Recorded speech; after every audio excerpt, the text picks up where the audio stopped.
Your committee started on Monday marking up a bill that would, in large part, take on a lot of these issues. What is your reaction to some of the proposals in the bill, and in particular, I think the key proposal in it is a system called cap and trade?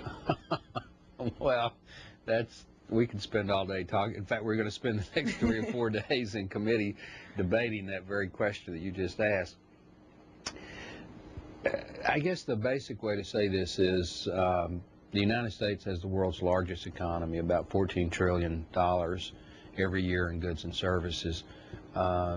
It takes the next 5 economies to equal our economy. It takes Japan, Germany, Great Britain, China, and France to equal our economy.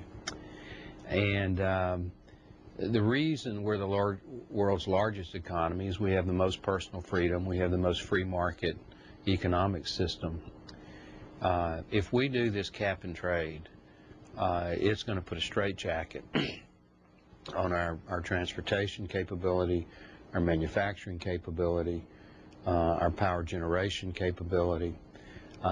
According to the Heritage Foundation, just quick analysis of the Waxman-Markey cap and tax or cap and trade legislation, in 2012, which is 2.5 years from now, it'll cost the U.S. economy about 2 million jobs. It'll cost the U.S. economy almost 1 million jobs every year for the next 30 years. That's not a good thing. And the environmental benefit is non-existent. There has been numerous climate studies that even the most stringent version of Waxman-Markey affects the world average temperature less than 1/10 of a degree Fahrenheit in the next 90 years. Now, my question to the audience and to you, is it worth an average of a little less than 1 million jobs a year for the next 30 years?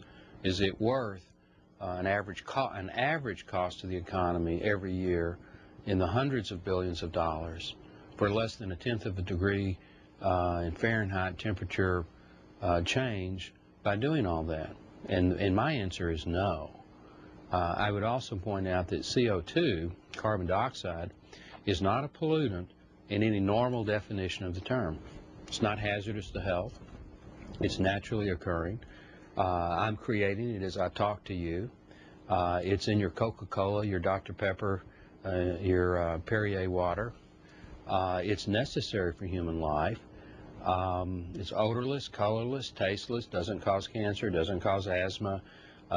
There's nobody that's ever been admitted to a hospital because of CO2 poisoning. So it's not a pollutant. It is a trace greenhouse gas.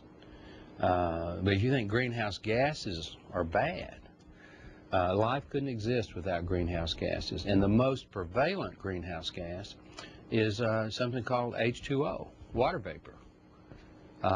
So there is a climate theory, and it's a theory, it's not a fact, it's never been proven, that increasing concentrations of CO2 in the upper atmosphere somehow interact to trap more heat than the atmosphere would otherwise, and because of that, we need to do all these catastrophic things right now to affect our lifestyle and our economy. The stupidest thing the U.S. Congress could do this year would be to pass Waxman-Markey cap and trade.